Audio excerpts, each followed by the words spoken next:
ওকে, আমরা চলে যাই। এখন আমাদের সফটওয়্যার ইনস্টল শেষ। ইনস্টল করার পরে ফাইলটা আমাদের কি করতে হবে, খুঁজতে হবে। এখানে গিয়ে জ্যাম্প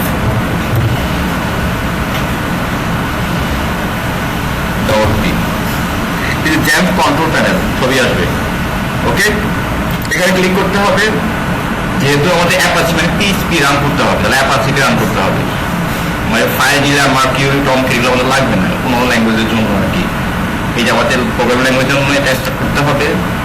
পিডি পোর্ট দুইটাই আসবে। মাইসিকিউএল ডাটাবেস ডাটা থাকে। এক্সেল যারা কাজ করে তাদেরকে আমার ডাটাবেস লাগবে অনলাইনে অ্যাডজাস্ট করতে হলে। এক্সেল যারা করে অনলাইন অ্যাডজাস্ট করার জন্য মাইসিকিউএল তাহলে এসকিউএল আছে, ঠিক আছে, আরও আছে ডাটাবেস। এগুলো পপুলার। এখানে ডাটাগুলো জমা আর কি রাখি ডাটাগুলো, যে কোনো ডাটা হতে ইমেল হতে পারে, পাসওয়ার্ড হতে পারে। কই কোনো জায়গায় জমা হয়। ফেসবুকে আমরা লিখি, এগুলো কোনো জায়গায় জমা হয়। এটাকে বলা হয় ডাটাবেস। কি বলা হয়? গুগল গেলে আমি যাই লিখি জমা হয় ওদের এখানে। আপনি যাই কর্ম করেন অপকর্ম করেন সব জমা হচ্ছে গুগলে, সব জমা হচ্ছে। হ্যাঁ, সব আছে, ঠিক আছে। ওদের ডাটাবেস জমা আছে। ওকে, মাইসিকিউএল এটা ডাটাবেস, এসকিউএল আছে।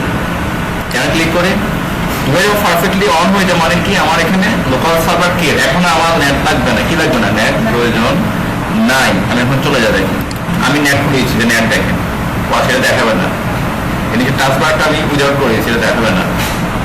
নেট আর আমাদের প্রয়োজন নাই। ওকে, এরপর আমি ব্রাউজারে চলে যাব। ওকে, কেন? ফার্স্ট আমার কি করতে হবে? ডাটাবেস ক্রিয়েট করতে হবে। এখন আমার কাজ কি? তো প্রোগ্রামিং কাজ করার জন্য আমার কি সার্ভার ক্রিয়েট হয়ে গেছে। ডাটাবেস জন্য ইউজ করতে হবে লোকাল হোস্ট। তাহলে লোকাল সার্ভার কি server? Local server. Local host গিয়ে কি করতে হবে? লোকাল সার্ভারের কাজ করতে হবে। লোকাল হোস্ট এন্টার দিব, লোকাল হোস্ট লিখে এন্টার দিব। দেখেন তাহলে আমাদের এটা কি আসবে? উইন্ডো চলে আসবে যদি ঠিকভাবে জ্যাম্প কাজ করে। বলতে XAMPP Apache Maria DB PHP পাওয়ার জন্য কাজ করে। মারিয়া আমার ডাটাবেস একটা আছে, জিমের ডাটাবেস। ওকে, তো আমি ডাটাবেস কি করতে হবে? পিএইচপি মাই অ্যাডমিন যেতে হবে। ক্লিক করি, একটু সময় নেবে। এই সার্ভার কত কাজ করছে? হ্যাঁ, এই যে নিউতে ক্লিক করবো আমি এখন, বা ডাটাবেস এখানে ক্লিক করবো। নিউতে ক্লিক করি, এখানে গিয়ে আমার দেখা যাবে রাহুল নামের একটা ডাটাবেস। এই রাহুলের ভিতরে আমার ডাটাগুলো আসলে জমা হবে। যত ডাটাই থাকুন জমা হবে। এই যে ক্রিয়েট, যে রাহুল নাম তৈরি হয়ে গেছে। ওকে, এখানে আমার কোনো কাজ নেই, শেষ।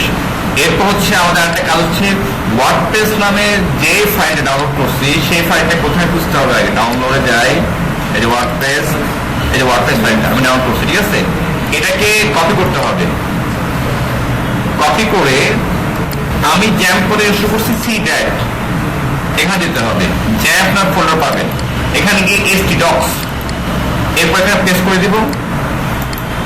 পেস্ট করে দিব, অলরেডি সেটা আছে এখানে। এটাকে আমি আনজিপ করবো, এক্সট্রাক্ট হিয়ার। ওকে, বাইরে আনজিপ হয়ে গেল ওয়ার্ডপ্রেস নামে। কোনো ফাইল কাটার দরকার নাই, এরকম কাটবেন কিছু করবেন না, তাহলে সমস্যা হবে।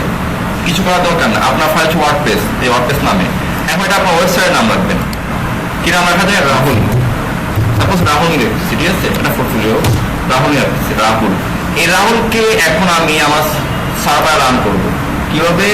লিখতে হবে লোকাল হোস্ট, লোকাল সার্ভার। এখন আমার ওয়ার্ডপ্রেসের নাম কি ছিল? রাহুল।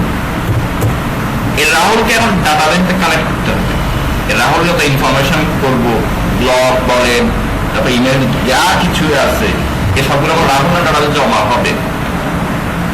এ চলে আসছে, ঠিক আছে। নিচে যাবো, কন্টিনিউ। আমাকে এই নামগুলো ইউজ করতে হবে। Database name, database user name, password, host, table prefix. এই টেবিল প্রিফিক্সটা কাজও আছে। আসলে এই প্রিফিক্সে আমরা কি হয়?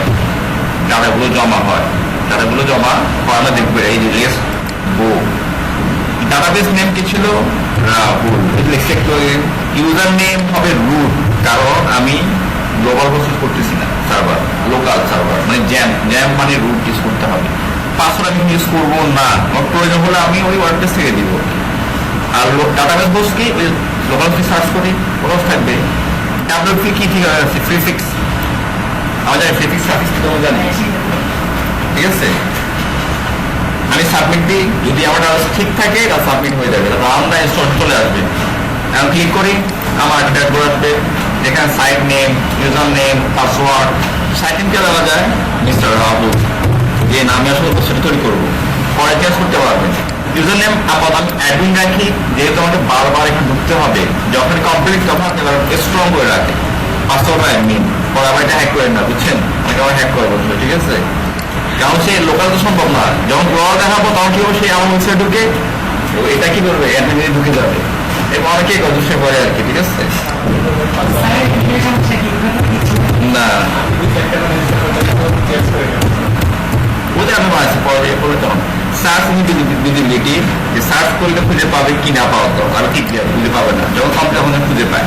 ইনস্টল ওয়ার্ডপ্রেস, এটা ইনস্টল হবে, ইনস্টল হয়ে গেলে এই ড্যাশবোর্ড কমপ্লিটলি কি হয়ে গেল, ইনস্টল হয়ে গেল। লগ ইন, এই যে অ্যাডমিন, এটাও অ্যাডমিন, মানে আমি ঢুকতে সুবিধা হবে এখন আমার, আমার অনেকবার ঢুকতে হতে পারে। এই যে আমার ড্যাশবোর্ড চলে আসছে, ড্যাশবোর্ড, এই ড্যাশবোর্ড পিএইচপি দিয়ে, মানে এর ফুল থিম আছে পিএইচপি আর মাইসিকিউএল দিয়ে। এটার ব্যাকএন্ডে কাজ জানতে হলে আপনাকে পিএইচপি জানতে হবে, পিএইচপি জানতে হবে।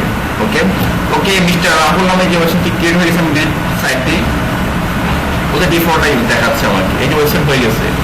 এখন যদি আমি রাখেন এখানে যদি লিখি লোকাল হোস্ট, ওয়েবসাইটের নাম কি রাহুল, সে কি করে আমার এখন ওয়েবসাইট নিয়ে আসে, সরাসরি সরাসরি কি করলো, নিয়ে আসলো। এখন আমি যদি এখানে আমার লগ আউটটি দেখেন, তাহলে আমি এখানে ফিরবো কি হবে, আমি এখানে দেখাই লগ আউট,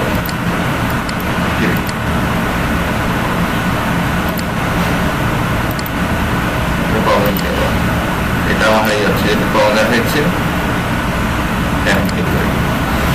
লগ আউট আমি কেটে দিই। এখন আমি আবার লোকাল হোস্টে যাবো, নাম কি রাহুল, যতবারই যাবো রাহুল লিখে চলে আসছে না, এখন আমার ব্যাকে নিয়ে যাওয়া যাবে। এই যে আগে তো আসতো সুন্দর নাম আসতো, ড্যাশবোর্ড চলে আসছে, এখন কি আসতেছে, এবার তো ঝামেলা, প্রথমবার না ঢুকে নিতে পারবে, এরপর কি হবে, এরপর ঝামেলা কি আবার, এবার ড্যাশবোর্ড কেন আসতেছে না, এবার একটু ঝামেলা হয়ে গেছে। লোকাল হোস্ট রাহুল, আমার ওয়েবসাইটে আসছে, কিন্তু আমার ড্যাশবোর্ড এখানে চেঞ্জ করবো, ওটা না, ওটাই আসতে হলে লিখতে হবে WP অ্যাডমিন লিখতে হবে প্রত্যেকবার, এবার এটা লিখতে হবে, তাহলে এটা আসবে এখন, বুঝেছেন। প্রথম করতে গেলে এটা আসবে না, কিন্তু পরবর্তী যখন পরের করবেন, মানে এরপরে তখনই করবেন WP অ্যাডমিন লিখতে হবে, আমি কি অ্যাডমিন প্যানেলে যাবো, এবার আপনার পাসওয়ার্ড দিবেন আর এটা দিবেন, এটা আবার লোকালি গ্লোবালি সমান সব জায়গায়। ওকে, লগ ইন দিচ্ছি, চলে আসছে, ঠিক আছে। আমি এখন যদি ভিজিট সাইট দিচ্ছি, চলে আসছে, ক্লিয়ার। তাহলে আমার ওয়েবসাইট চলে আসছে, লগ ইন ড্যাশবোর্ড সব ফিরে গেছি। এভাবে আপনি প্রত্যেকবার কি করবেন, লগ ইন করে করে সাইটগুলো কাজ করবেন, আপনার ওয়েবসাইট ক্রিয়েট হয়ে গেছে। দেখেন এখানে তেমন কিছু নাই, তেমন কিছু নাই।